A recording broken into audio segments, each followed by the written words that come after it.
Hello and welcome to another edition of your favourite podcast, Insane in the Membrane. Insane in the Membrane. Hello everybody, welcome back. I hope you're well. You join me as I record this via Zoom with producer Paul. I'm in my flat in Brighton and producer Paul is in the studio in Tunbridge Wells. It's what we do sometimes, just because I've got to do a gig later on, so it just makes sense. It's in Brighton, so it makes sense to stay in Brighton, so I don't have to fanny around with the bus, because the car has decided.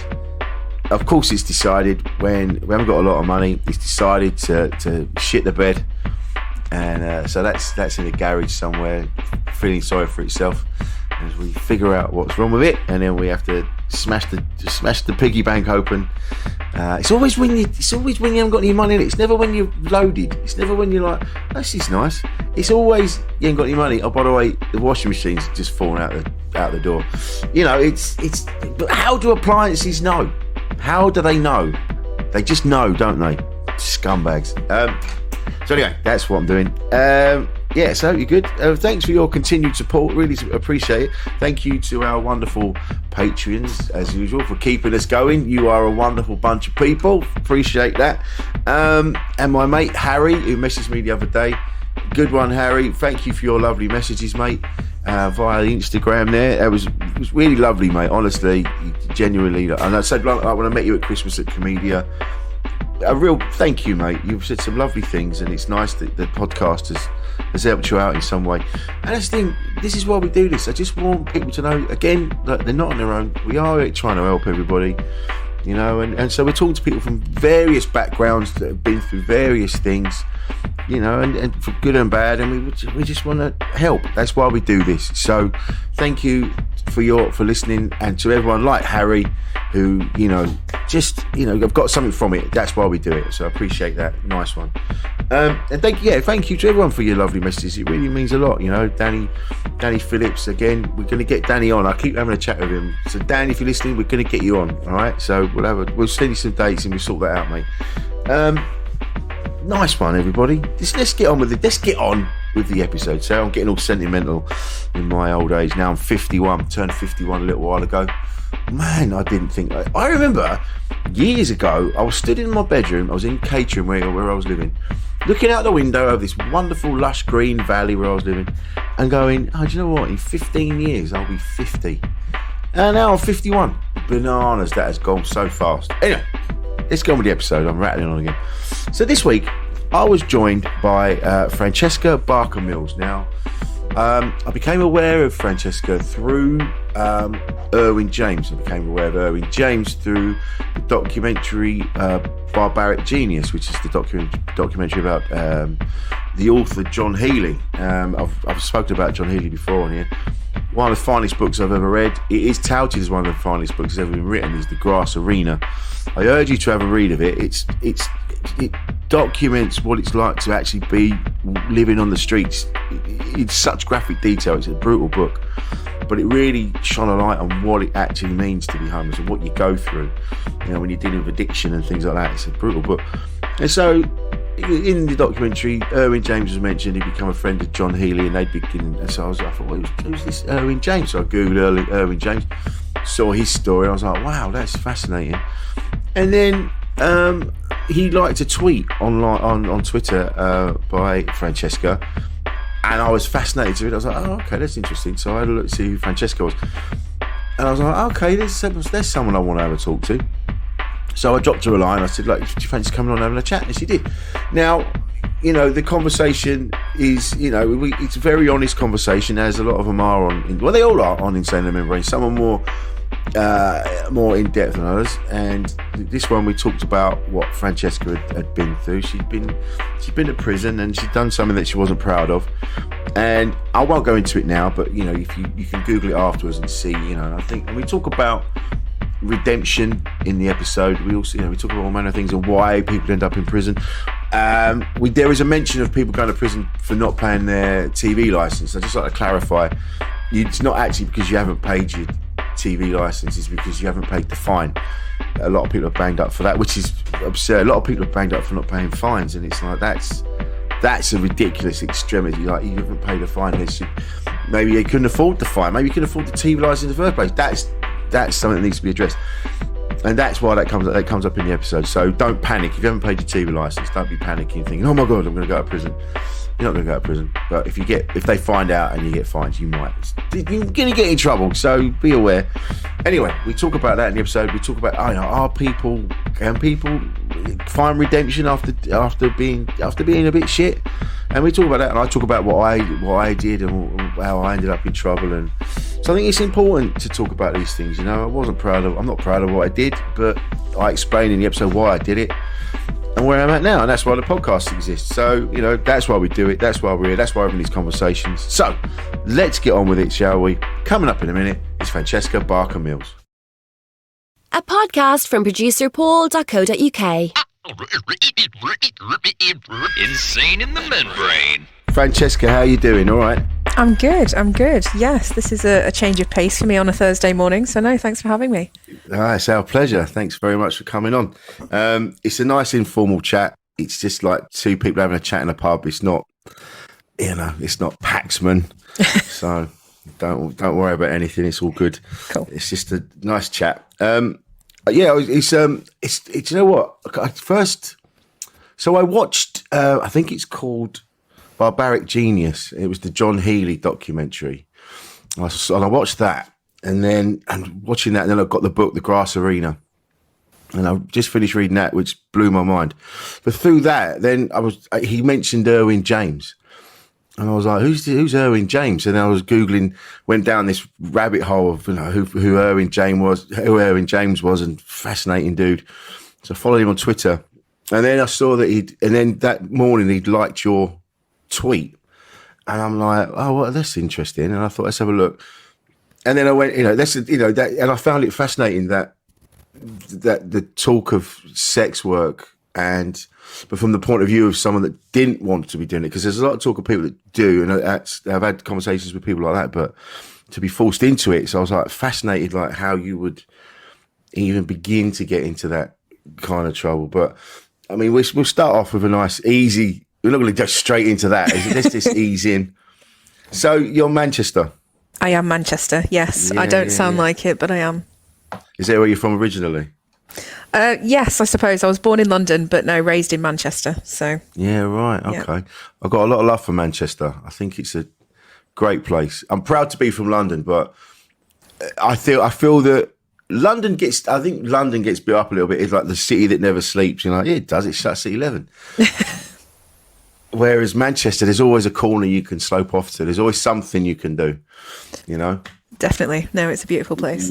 Yeah. And so I see you do a lot of stuff for you do Inside Time, which is what is that? Is it a newspaper for people in prison? Exactly that. Yes.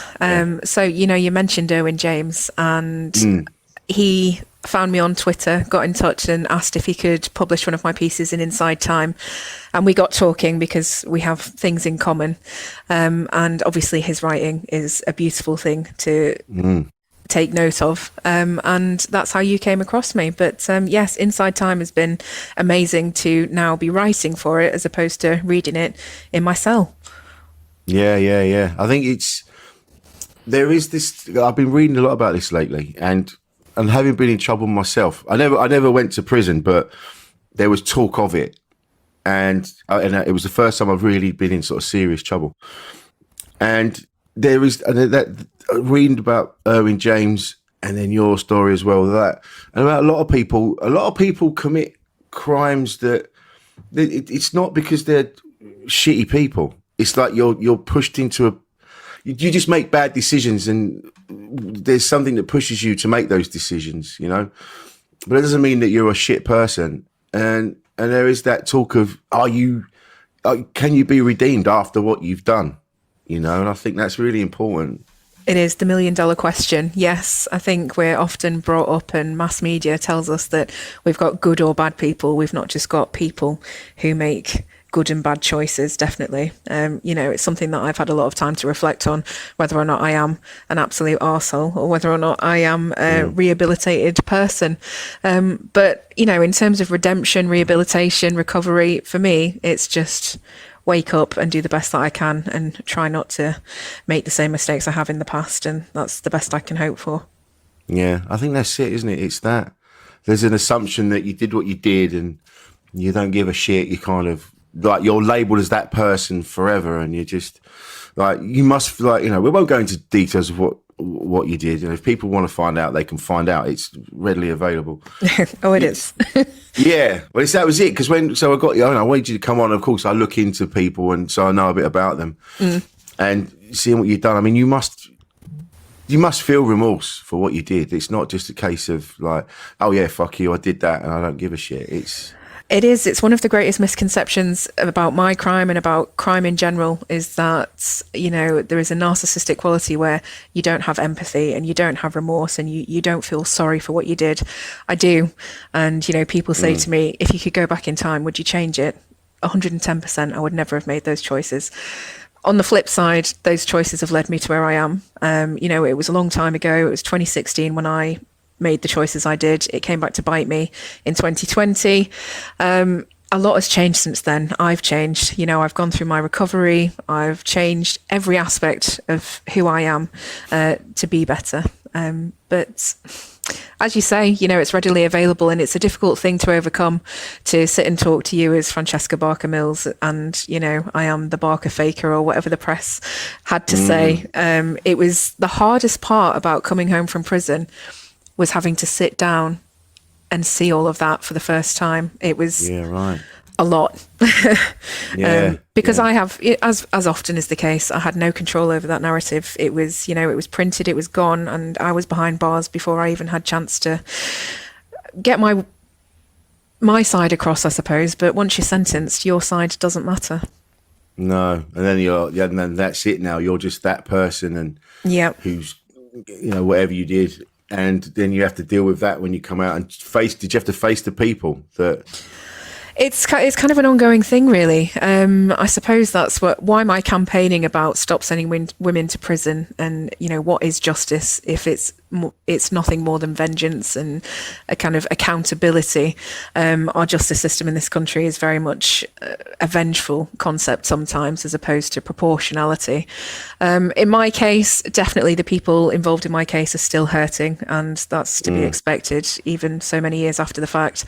I suppose it's something that we all have to adjust to.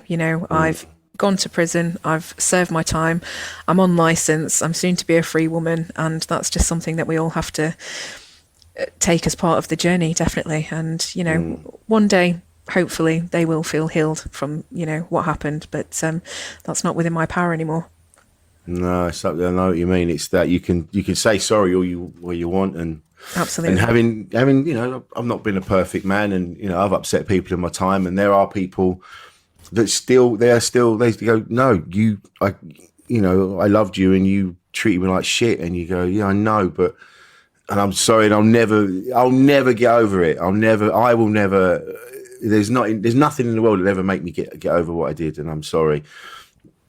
But that's it. The hurt's there, isn't it? It's never going to go away, unfortunately. No. It doesn't seem to, anyway. No. It didn't take a prison sentence for me to feel like I had a penance to hold on to. Definitely not. Yeah. Going to jail for me was just the cogs of how this world works, and something that had to take place in terms of, how the system works. But I've been paying for it a very long time in 101 different ways. So, yeah, we'll see. And when you're in the middle of it, when you're in the middle of what you were doing, I don't imagine you were cartwheeling around going, I'm getting away with this. Oh God, and that's the sad thing, really. Retrospectively, it was always a terrible idea. It started off as a nice idea that just turned into delusion, ideas of grandeur, where I thought I could make something wonderful, but it came at too high a cost to everyone involved. And essentially, I blew smoke up their arse for far too long, and I didn't deliver. Let a lot of people down, let myself down, my family down, and that's, one of the things they teach you in prison is to understand the victims of your crime, and it's the ripple effect. So, of course, it's the people who lost money, who invested, but the ripple effect is huge. No, it's something that, but, in the eye of the storm, I don't think anything could have talked me out of it. I thought it was a great idea, and I thought everything would be all right, and the money would come rolling in, and everything would balance. But that's the delusions of someone with immense mental health issues, impulsive behaviours, and criminal motivations, I suppose, at essence. There's no getting around that. People often say when you go to prison you have to sit and you have to speak to therapists and offender managers, and they say, why did you do it? And with fraud they always say, well, it's financial gain, it's personal gain, that's why you did it. It's so much more complex than that. Right. You don't break the law just for a bit of money. You break the law because whatever led you there, whatever motivated you, whatever you thought your outcomes were going to be. So it's complicated. Yeah, and I guess there was like you say, there was a delusion that these people were investing money in what you were doing, but then you would the business would blossom, and then you could go, right, there's their money back. Right, okay, we've got through that bit. Yeah, and it just spiraled and just got out of control. Yeah, understatement of the century. No, believe me, I fell for it too. I was absolutely. I went with my own narrative. It was a blissful ignorance of. Grand stupidity, but getting caught up in the moment, and it was easy to do. And I have to say, it's the only reason I was hesitant to talk to you. In that, obviously, as the Barker Baker, there was a lot of PR, and we had BBC and ITV, and it was all very exciting, and it was all very shining a light on this beautiful vision of mine. So when I say blowing smoke up the arse, I'm not. That's no small feat. And I believed we were doing something amazing. I thought it would be great. I thought, with all that sort of exposure, it could only get bigger and better. But it was like building a house on sand. And, with me heading the ship with no business acumen, not really, and far too many issues to be thinking as a businesswoman should, it was always going to end in disaster. Yeah. So what did the therapist say when you were talking to them, and when you were in prison talking it through? Was it narcissism? Was it all manner of things? Do you know, more than anything, I had the most amazing therapist called Kath, and I very much went to prison thinking I was this horrible person and I was deceitful, and the things that the judge said in her sentencing were things that stayed with me and resonated, and it's just something I couldn't unhear for the rest, and I never will. It will be with me forever. And I thought, is that truly who I am? Is that all people will see now? Is that how I have to sort of, come to terms with? And my therapist, essentially, it's a sad story of someone who's got emotionally unstable personality disorder, bipolar, and has had a very traumatic childhood, many traumatic life events, which essentially my learned behaviour and my defence mechanisms, and definitely fibres of narcissism there has to be, because you cannot make such selfish decisions and not think about the consequences of your actions without having that within you. And that scared me more than anything else. I would never want to be that person ever again. Am I? Absolutely. It is within me. I just choose not to be. I've got better coping strategies. I've got better mental health intervention. I've got amazing support networks. I've got financial security and stability, which for a woman a year out of jail is no mean feat. It's a madness, actually, to think that I've bounced back. Yeah. Touch wood. Yeah, right. I'm like much more fortunate. It's in you, isn't it? And you must fight those voices every day that just... the bad decisions. Go, just do that. It'll be fine. Well, yeah. I mean, and I suppose the most enlightening moment for me in prison was I had to sit in front of the Board of Governors to ask permission to come home on release on temporary licence when I was in open prison. And the therapist said, Fran, they will ask you, why did you commit your crime? And what they'll expect you to say is personal gain. And I got upset and I said, but it wasn't personal gain. I obviously financial motivation, yes. And she said, well, then what was it?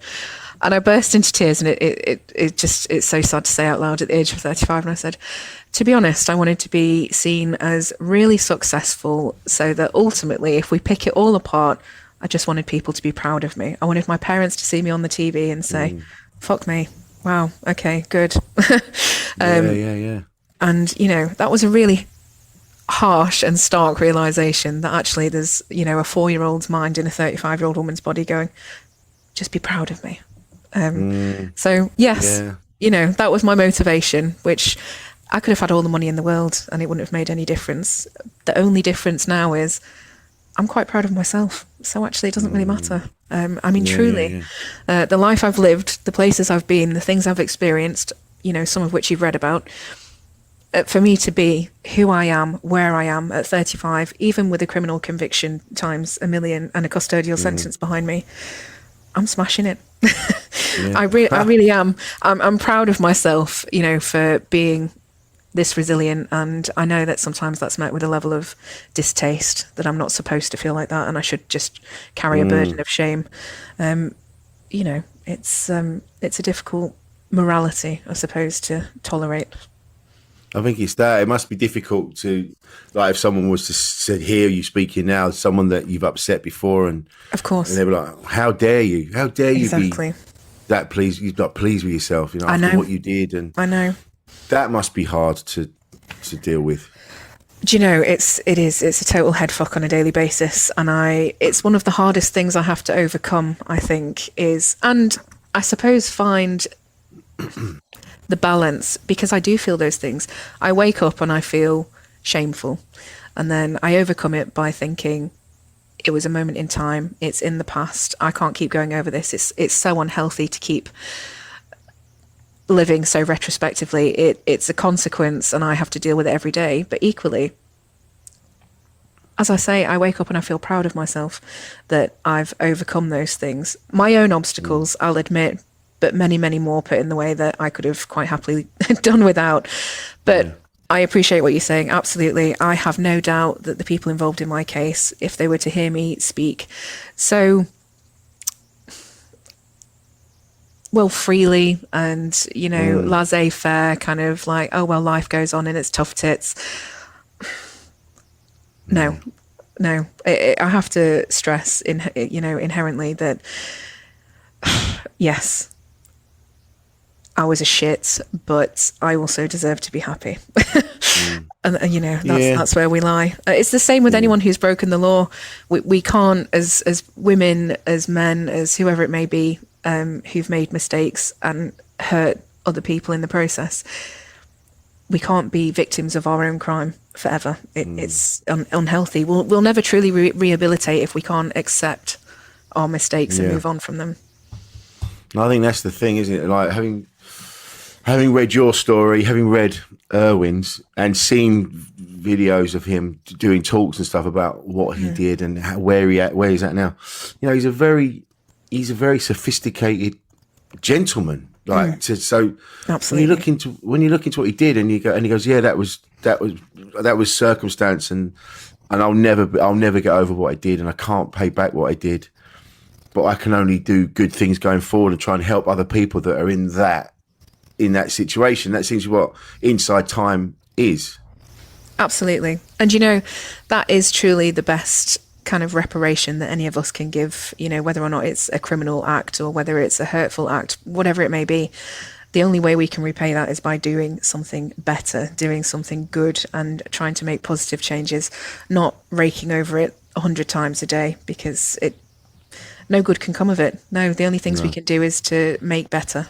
And Irwin is, you know, a phenomenal example of that. And as you say, incredibly articulate. The first time we conversed was over Twitter. And when we spoke on the phone, I think he was quite taken aback by how I sound. And I certainly was by how he sounds. And we had a sort of a middle-class criminal powwow, which made me laugh. But as you say, these are issues that affect every faction of society.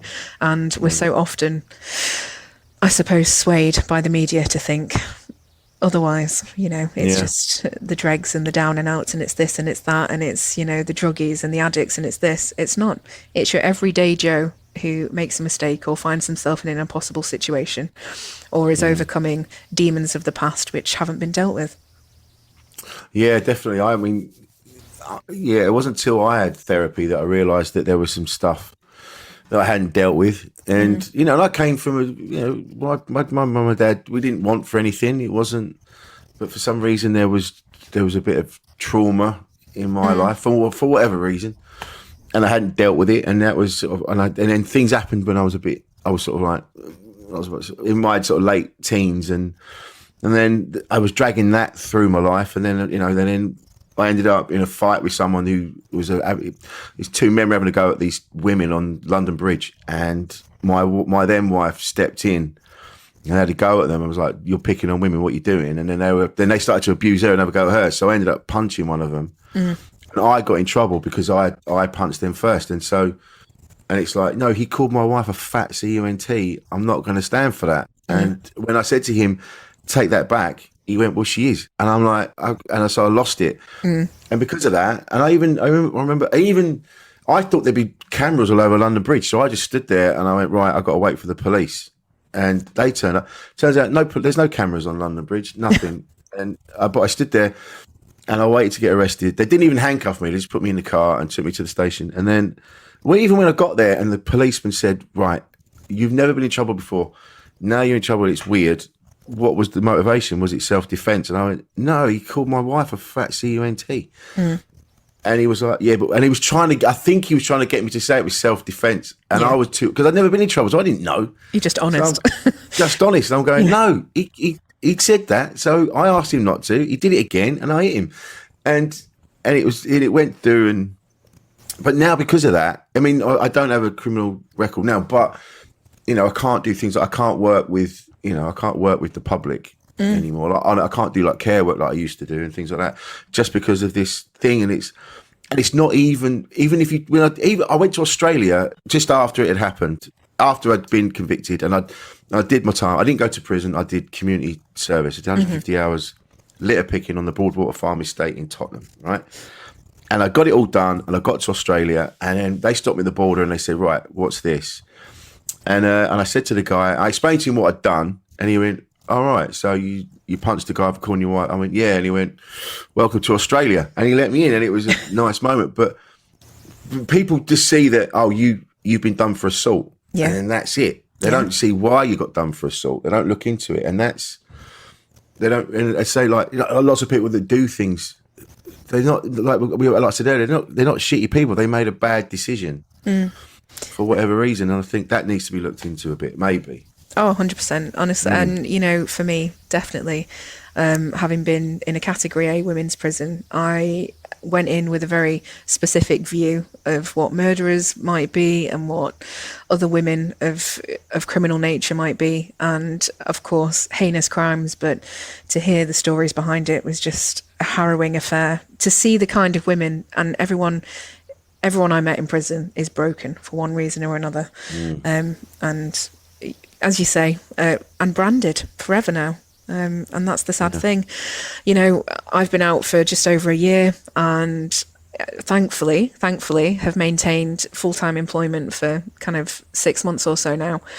Back in education, back teaching, which for someone with a fraud conviction is nothing short of a miracle. But again, it was about having that open and honest conversation with my employer and saying, listen, if you're going to interview me, Google me, because I don't want to get 6 weeks down the line, somebody has a little look and then goes, oh my God, have you seen this? Which, when I got out of jail, I got hired and fired and hired and fired 4 times.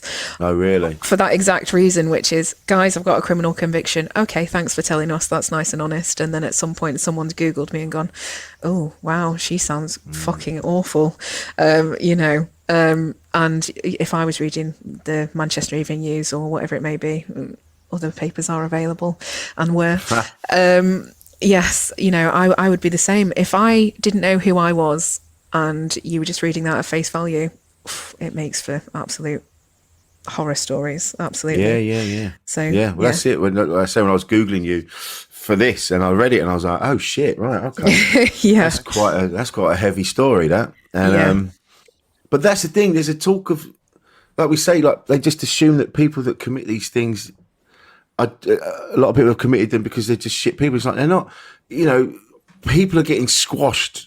Even more so than they used to be, it seems, by the government, and they don't give a shit about people. There's a system where we're all supposed to fit into this system, so we benefit the government and the people with money. And if you don't fit into that system, you know, or you're just they just don't give a shit about you. So you have to find other ways to find your way to survive. You know, they would be quite happy for you to just walk into the sea.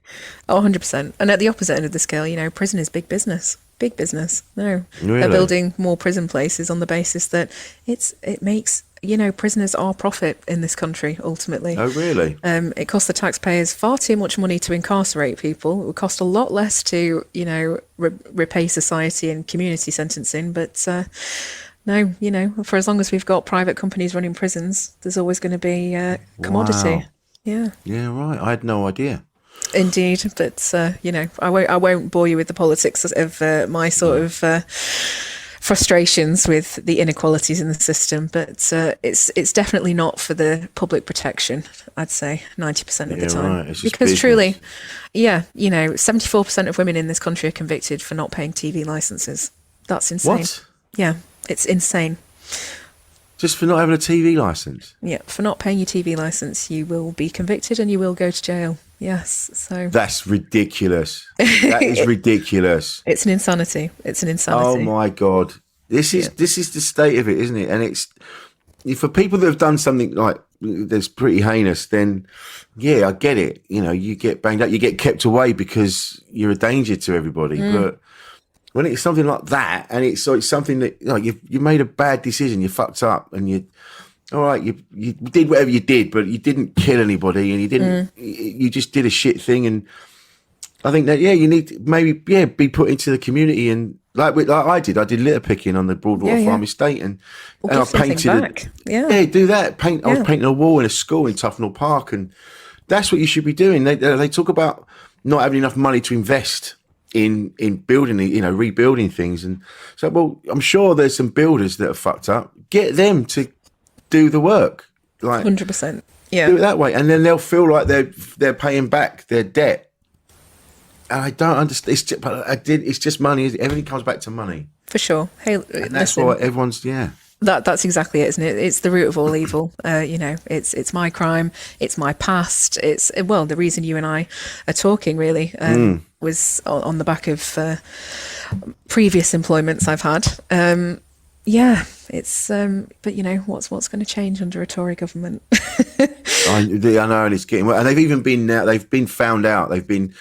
It's so obvious what they're doing, and you know, even now it's tax season. And we've all got to pay our tax, and I genuinely, I'm like, why? I don't want to, because it's not going where it needs to go. It's not going to go to the schools. It's not going to go to the NHS or the nurses or wherever it's supposed to go.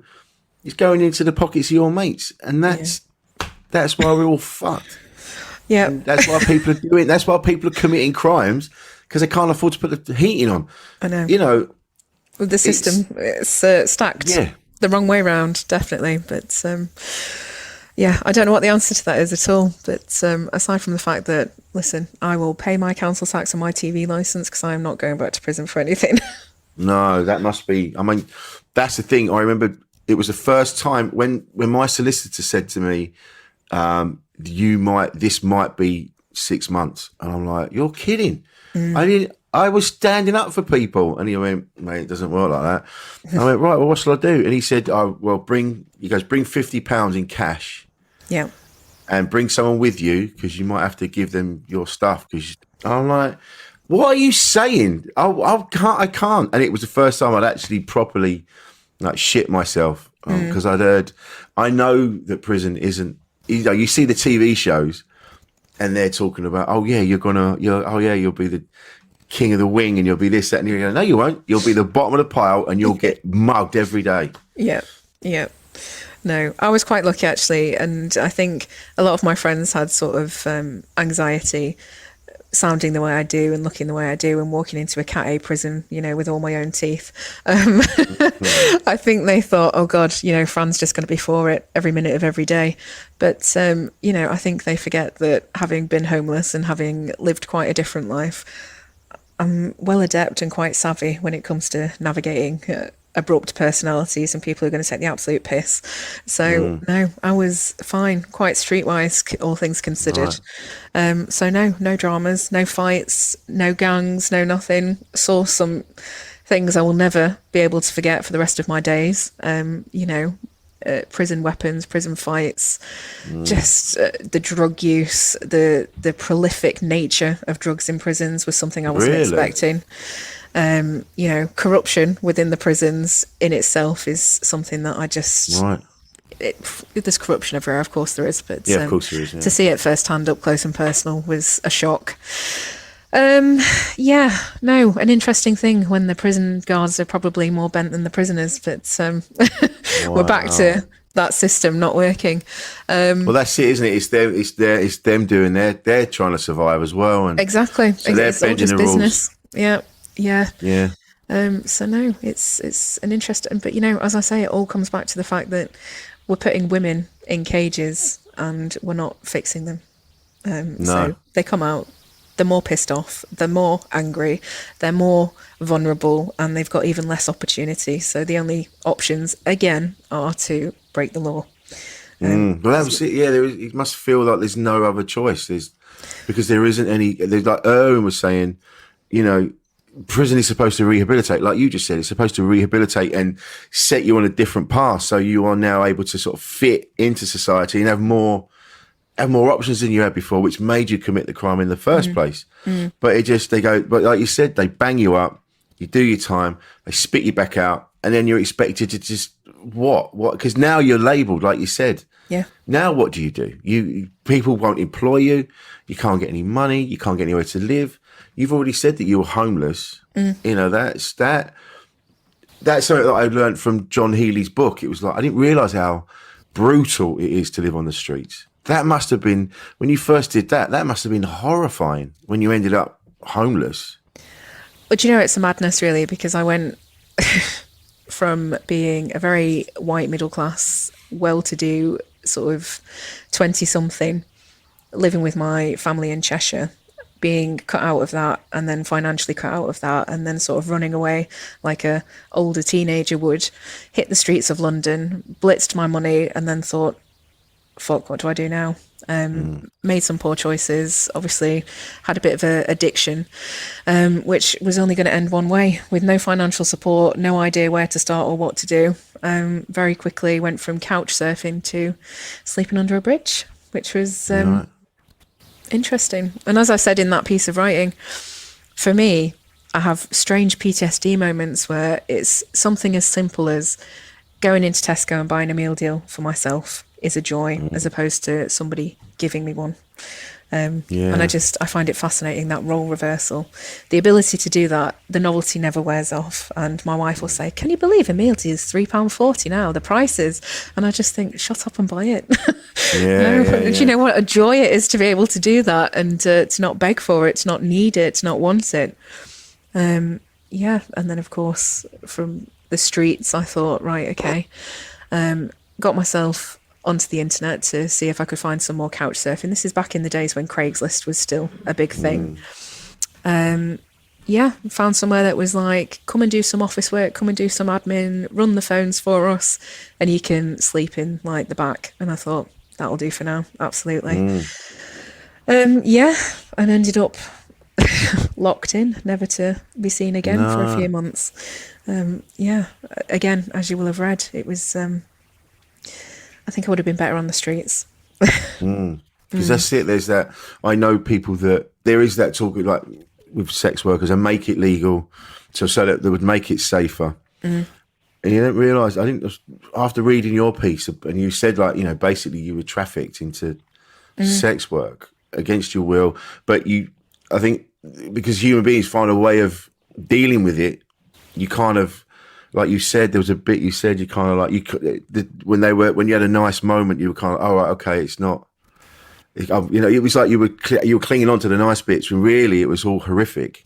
100%. But I've written about it and I've spoken about it in the past where if anyone, and I've been quite open about, sex work, prostitution, escorting, whichever umbrella it falls under. And believe me, I've lived a life where it's been 30 quid a go and it's been 300 quid a go. So, it's a spectrum for sure. And for a long time, a very long time, a decade now at least, I thought it was empowering. I was taking back my power, and that for, as a gay woman especially, to be prolific in the sex industry with men, for me, it was, if anything, I suppose it's that taking advantage, taking their money and taking back that sort of right. And it's only sitting in prison, as I've written about, with that offender manager who says, Fran, I think you need to understand what it is that you've just said out loud, which is locked in a warehouse, being made to have sex with men, not getting to keep any of the money, not having the free right to leave, not having access to communication. Wow. And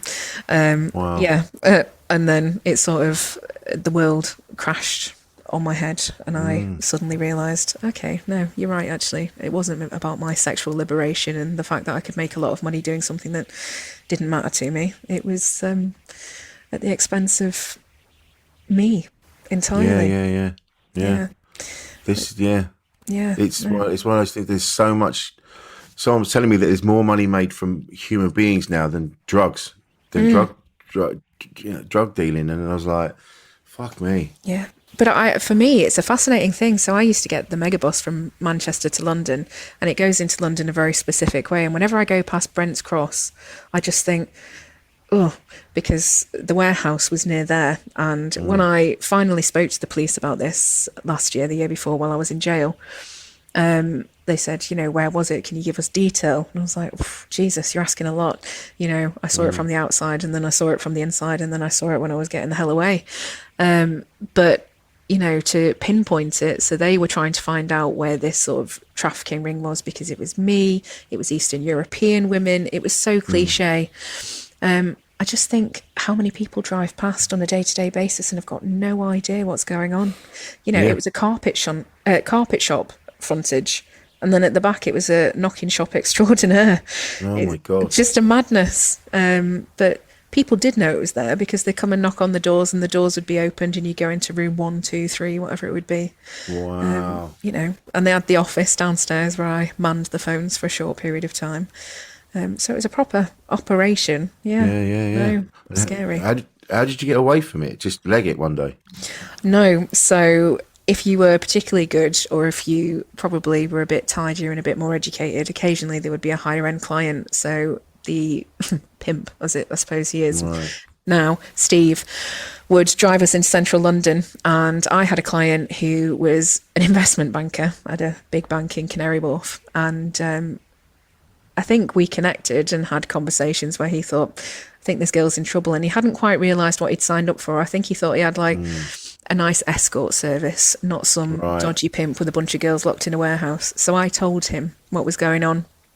And he knew that the pimp drove us from A to B to location. So he said, I'd like to see whatever my name was at the time. Can you drop her off? So dropped me off, and I never went back.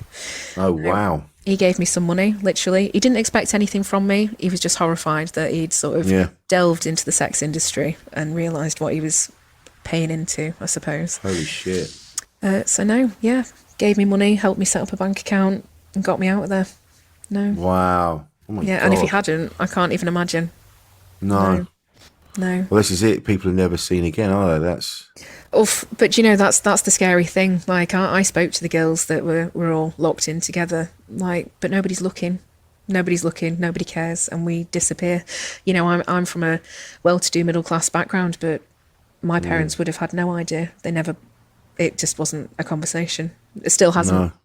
No. And it's just an ongoing thing. People just don't give a shit. They're just not. I mean, like the warehouse, for example. Did they ever deal with that? They don't. No, I doubt they know. It's something that's never come up in conversation. One day I disappeared from Cheshire, and then I reappeared in Manchester a year and a half later. It was never to be spoken about. Wow. So no. No. Did the police ever go and deal with it? Did they ever go and investigate? Yes, it's on a back burner. Technically, there's nothing they can do about it. They went to go and suss out what they thought would be the location of the warehouse.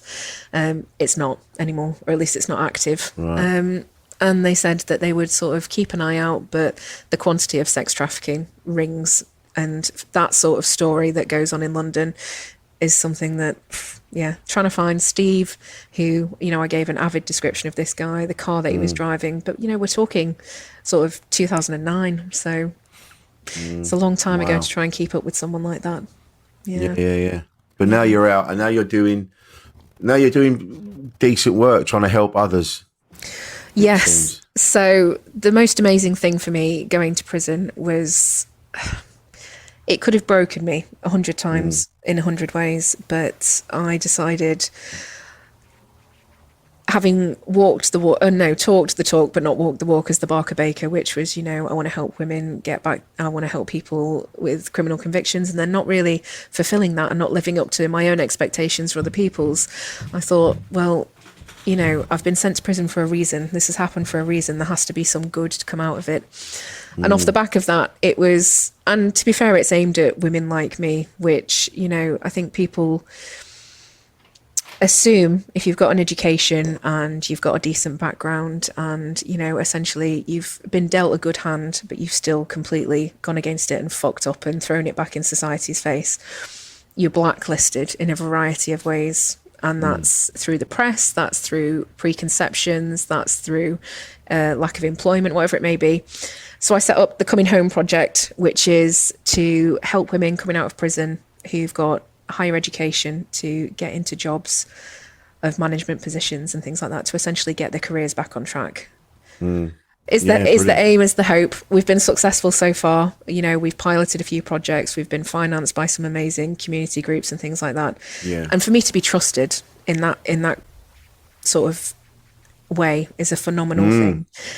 For me to come out and maintain some credibility within Greater Manchester, and to be able to be trusted with funding for community projects and things like that, that's huge. The girl who pissed it up the wall, or whatever people seem to think, and now giving you money again, and they're like, okay. Yeah, thankfully it never passes through my hands. Like, oh God, I'd sooner die than no, don't even give me a pound, I'm not interested. But yes, to have the project backed and supported, and to be, it's got amazing success outcomes already. I've been nominated for Mentor of the Year award for the North Power Women. Madness. And it's all a bit scary because it's echoing a past life, definitely. This is all very familiar, and it will sound familiar to anyone. Well, as you were talking about it, it was like, okay, this feels like we're going down a similar path. Yeah, no, and I said this to my probation officer last week, and she was like, Fran, that's amazing, oh my God, you've done great things. And I was like, yeah, but we've heard it all before. And she was like, yeah. And she's like, but. And I was like, I know, I get to say but because I feel it, I know the changes, but to the outside world, this is all looking a bit, boy who cried wolf. And I get that, I do. But I suppose now it's for me to just maintain it for me, and to not involve anyone who could possibly, fall foul of any decisions I would make.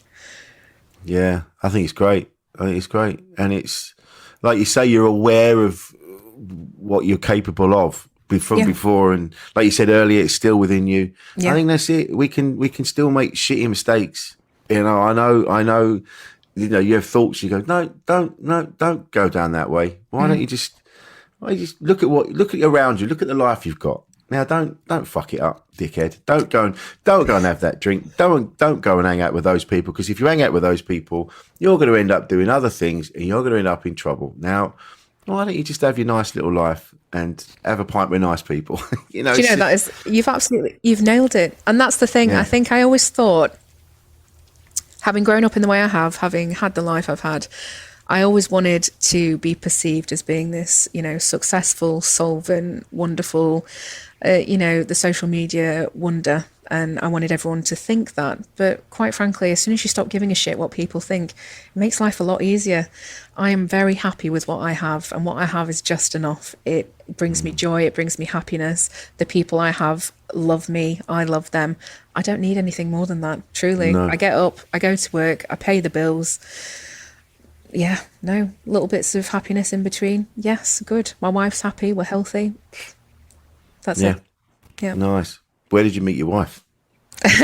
Surprisingly, when I came back from Manchester. Yes, after the interesting period of time. So that, falling in love so soon after having had such a traumatic experience in London, Yeah, should have spelled disaster, but we've been together for 13 years. So, Oh, wow. you know, she's lived, breathed, and wow, yeah. I mean, she's really stood by me through. I was going to say, she's been with you that whole time, even through the shit bits. And Oh, God. You know, Wow. in 2016, when I was in the eye of the storm and I was making these these That's awful all right. decisions, she sat me down outside the bakery and she said, I don't know what you're doing, but all I know is the consequence of this is you are going to go to prison. And she was so mad at me because I'd shut her out of everything. I didn't. Right. Yeah. You know, we got married in 2019 and then in 2020, the police sent me an email and said, hiya, this is Detective Inspector whoever, can you give us a call? And I thought, here we go.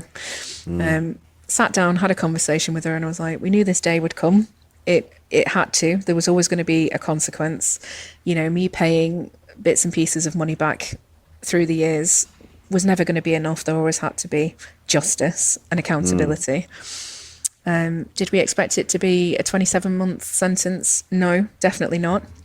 But from the moment I got sent down, you know, my friends, my family, my wife, they wrote to me every single day in prison. Yeah, she kept life going. She kept our apartment. She kept our friendships. She just, you know, my wife is nothing if not phenomenal. And yeah, truly. And I don't think I would have become the person I am, the much better version of who I am without her. Yeah. Yeah. Very lucky, because that's the thing as well. A lot of people don't have that. They don't have that support from families or loved ones. They're very much on their own. 100%. And so when they come out of prison, what chance do they have? They're going to fall back into the old ways. They're going to fall back into the people that are there, you know, the people on the street that they were with or wherever they get sent to. And this is something that needs to be addressed, isn't it? It needs to be a network put in place. But again, people won't fund that. They won't invest in people. Exactly. That's where the issue is. They'll invest in making money, but they won't invest in actual people. And this is what, you know, I mean, do you have a lot of support within the system for what you're doing with, you know, with Inside Time and with the new project you're doing? To be honest, I've not really tested the water in terms of, you know, how criminal justice, how the system could come together. I'd like to think so. There's a huge sort of PR propaganda that lived experience is the game changer. I mean, it is. Definitely. Of course it is. It has to be, because 9 times out of 10, you don't want to hear some educated twat who's got no idea and no lived experience and no trauma, no drama, no addiction to sit down and tell you how to sort your life out. It's immediately you've got the barrier. There's no connection, there's no relatability, there's no true empathy. So it has to be, you know, I've been there, I've done that, I've seen it. Let's do this together. That is what Coming Home's about. It's to say, guys, listen, it may look shiny on the outside, but it's chaos on the inside. But we can do chaos. We can do it day by day, bit by bit, together. If I talk to you and you talk to me, we can take on the world. It's, you know, it's just that solidarity and that commonality. We're lacking that across every faction of society, not just, you know, the criminals. But if we could all just give that a go, it'd be a bit easier. Yeah. Well, it's funny, we talk about addiction.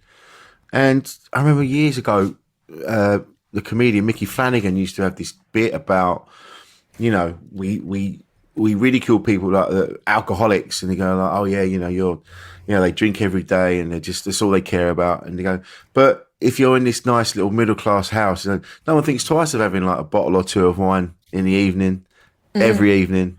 And you're like, it's the same fucking thing. Entirely. You know, yeah, it's just it's a different, you know, it's not as extreme, but there's still that need to have a drink every day. Yeah. And you know, it's a milder version, but it's still there. Yeah. You know, and it's recognizing, you've got to recognize why people get into these positions. In the first, like you say, there's always a lot of trauma early on in life. Like I say, like the John Healy book, read about Irwin, and you mentioned it as well. And there's people I know that have had a terrible childhood. You know, I'm not saying that they could just go, oh, it's the fault of that, so that's why I've fucked everything up now. But we have to address it. There has to be, I don't know what the answer is. Trying to it's very difficult for people when you're in the eye of the storm, as you said, to say something. You know, when a child is going through something traumatic, where do they turn? Like, you've got Childline, but it's not as easy as that. Because there's an assumption that it's because they're the grown-ups. You think that they know what they're doing. You trust them. So you go, oh, it must be whatever they're doing is the right thing. And I'm the child. I don't know. Yeah, and absolutely. It's so fucked. What do you do? I don't know what you do. It just needs to be more investment in people. It does. No, investment. Well, that's it. Investment in people. And, you know, we wouldn't need to send people to prison if we had more investment in mental health interventions and, you know, psychological therapies and domestic violence interventions and support. The logic is there. It's proven. It's just I don't know. It seems to be what we do. We've got the answers, you know. How can we solve the cost of living crisis? Well, we can invest in the right way, but we don't. You know, profit over people. Welcome to this is it. Yeah. And this is the issue, isn't it? And it's always been the same. Yeah. Money first, and they don't give a shit about anything else. And we need to have a better understanding of what it actually means to be a human being. We don't fit into this system. We're not supposed to be in this system. We're supposed to be like helping each other out, and because it's a fucking miracle that we exist in the first place. But you're always going to get the pricks in the crowd, like, you know, manipulating everybody else for their own gain. And, you know, it's the pigs taking over the farm, isn't it? It's just that. Whoever gets in charge, they always become what they were fighting against in the first place. I had that very conversation last night. You know, people start off with good intentions, and they start making money, and they say, oh, hang on a minute. Yeah. And then they get hooked into that. And again, it's like you know, like we talked about earlier, you get caught up in that kind of, oh yeah, nice, he's nice. Okay, I'll do it. All right, well, we'll keep doing this for a bit. Yeah, it's a shame, but I do believe that people are redeemable. You know, you might have fucked up, but that doesn't mean that you should be completely written off. No, I agree. And, you know, as I said, when I went to prison with the mindset of, I am a bad person. I am as the judge said, a most dishonest and deceitful woman. And I thought, okay, yeah, no, absolutely. And it took me a long time to say, I am and can be a dishonest and deceitful woman, but I choose not to be. Yeah. I'm actually kind and funny and hardworking, and, you know, those are the qualities that override any of the negatives. So, you know, there's stuff that you're trying to you're wrangling with it every day, kind of. I know that's in there. Yeah, no, and you know, that it's like I said, the boy who cried wolf. That is, I suppose, my issue more than anything. It'd be different if I hadn't put myself on that pedestal to say, look, I'm reformed, I'm redeemed, and then I completely fucked everybody over. It's distasteful. I do find it distasteful, and it's a difficult thing for me to sort of have some credibility and some decency to be able to have these conversations without feeling, I don't know, inappropriate, I suppose, to say, no, really, trust me this time. I am redeemed. I am rehabilitated. I promise it's true this time. And I suppose it's learning that it's not about, we put a lot of emphasis on, well, you've had a second chance. Well, fuck second chances. You can have a third and a fourth. It's just progress. As long as you're making progress and you're making things better and you're making things right, that's all that matters to me. And, you know, that's not to take away from what I did. You know, that was, well, it was humongous for everyone involved, but it's not my life sentence, that's for sure. No, of course not. You've like you say, you've paid your dues. Now you're trying to make amends by doing the work that you're doing. So do people contact you, or do you contact people in prison, or how does it work? Yeah, so it's a combination of the two. Thus far, it's come through some charities and people who are sort of self-referring. So it's very much go to the website, sign up, whatever, get in touch on social media. The next steps will be to come direct from probation. So women getting straight out of prison, ideally, will get their referrals to come. You know, it's peer support, it's online tools, it's 101 different things. The first sort of pilot was amazing because we did it face to face, which meant women getting out of jail got to hang out with women who'd got out of jail. So we had people who'd been out 6 weeks, 6 months, a year, whatever, and we could all talk about our journeys and how we were fitting back into life, society, job searches, criminal disclosure, finances, financial resilience, debt, getting mental health support, and juggling all of these crazy things. Being in prison is a liberating experience for a lot of reasons, but one of which is you're completely taken out of normal life, which is you don't worry about paying the council tax, and you don't worry that the electricity bills have gone up. You don't worry about doing the food shop. And when you come home and you're job searching, you're readjusting to fitting back in with the family and the friends and the social life and normal post-COVID, it kind of freaks you out having that immediate responsibility again to think, oh, I don't think I'm ready.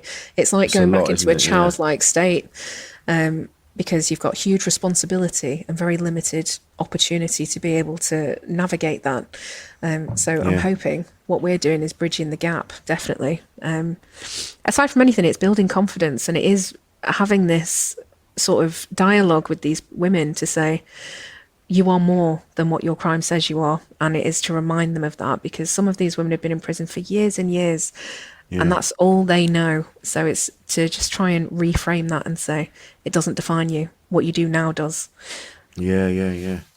Giving them a reason to change. Giving them hope that they're not, like you just said, like they're not criminals. They've just made mistakes, a lot of them, and something to... Otherwise, you kind of go, well, what's the point of trying to change if I'm just going to get fucked again? Yeah. Oh, and there is a huge amount of that, definitely. When I first got sent down, I thought, okay, right, well, when I fucked up, I had a mental breakdown. I went through therapy. I got my shit together. I got a minimum wage job to bring some money in. I retrained, got my shit together, got married, started trying for a baby. And in terms of kind of being a better person, making sure I would never be that person again, I ticked all my boxes, and then I went to prison. So I did have that knee-jerk reaction of, fuck you, fuck this system, this is ridiculous, what more do you want from me? It was very much that. But ultimately I didn't pay back all the money, and there had to be a consequence of that action, and that was for me to go to prison, because that is the right thing to do. If you break the law, you pay the price, whether it's financial or whether it's in time. So once I'd got over my woe is me, and it was woe is me, why has this happened? Well, it's happened because you completely bollocksed it.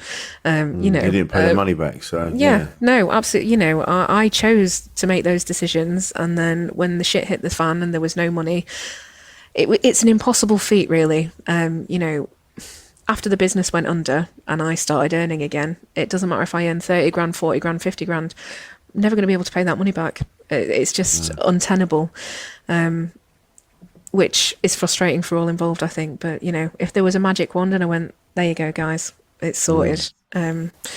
Yes, absolutely. If I win the lottery tomorrow, they can have it 10 times over. But as it stands, it's just me making what I make to pay the bills and live. Yeah. There's no ostentatious. There's no kind of. No. And I suppose that was always a thing that I sat with as well when the business went under, which was, you don't see me jet setting. I haven't bought a new car. I'm not living, the life of the rich and famous. All of the money I defrauded went into a terrible, terrible business enterprise. It wasn't. Well, there wasn't really any luxury or financial motivations in that aspect. It was just to prolong the inevitable. It was crazy shit. Like, I had one bakery, it wasn't doing very well, so I took on this huge investment and then took out another bakery. I mean, absolute insanity. Wow. Another bakery meant another member of staff, which meant more product. It just, the overheads went up and up and up, and all of that money just gone. But I thought, another presence will actually make the brand more credible, will make people... You got caught up in it. Oh, madness. Madness. It's, it's a joke. But I think about, the investors, they sent me beautiful flowers on the opening of the second bakery and things like that. I just think they were good people. Yeah, but, Yeah. They lost their dream. Yeah. But, I suppose within the journey, they lost their dream, but so did I. It's a tricky one. You know, it was my baby. It was this is going to be amazing. Yeah. And it was bloody hard work, you know. Yeah. You know, aside from being the baker, it was too much, way too much. No, an impossible feat for one person. It looks like, yeah. Mess. Absolute. Anyone on the outside looking in, I hope if anyone ever comes a cropper and sees someone spinning out of control, they'll immediately step in and say, whoa, what are you doing? Yeah. Let's hope so. I hope so. Yeah. But then, like you say, that might happen, but then you ignore it. You kind of go, no, I'm fine. I'm doing. Yeah. I'll deal with it. And then the people just stop in the end. They kind of go, well, I can't talk to you, so I'm out. No, you're gonna have to deal with this, and then you end up where you ended up. So, where can we find the website? If anyone's listening and needs some help, yes, where can they find your website? Okay, so it is www.cominghomeproject.co.uk, and all of the social media handles, that's Instagram, Twitter, and Facebook, are at Coming Home Manchester MCR. Okay, lovely. There we are. It's been a pleasure to talk to you, Francesca. Thanks for coming on. You're welcome. Thank you for having me. Honestly, it's been great. Rich. No, it's been it's interesting to talk to someone. But I like, this is the thing with this podcast. It's yes, mental health is the jumping off point, but it is, you know, people listening to the conversation and they might go, oh yeah, I can relate to that, and it helps them. And so that's why we do it. So and hopefully, you know, people that are in prison but now, you know, are coming out, and now hopefully there's hope for them. You know, they're not all pieces of shit. They're decent human beings that fucked up. 100%. Hey, listen, you know, you dropped me a Twitter message and you researched who I was, and it didn't make you think, no way. So thanks for that, first and foremost. But, that's all right. It was, you know what? There was a moment when I went, oh fuck, okay. Needed a moment to process, you know. But then you go, no, listen, don't just. I want to have a chat with you. I want to find out more. Yeah. And that's what we did. And it's been a great chat. Thank you, Francesca. You're welcome. All right. Thanks for talking. Insane in the membrane.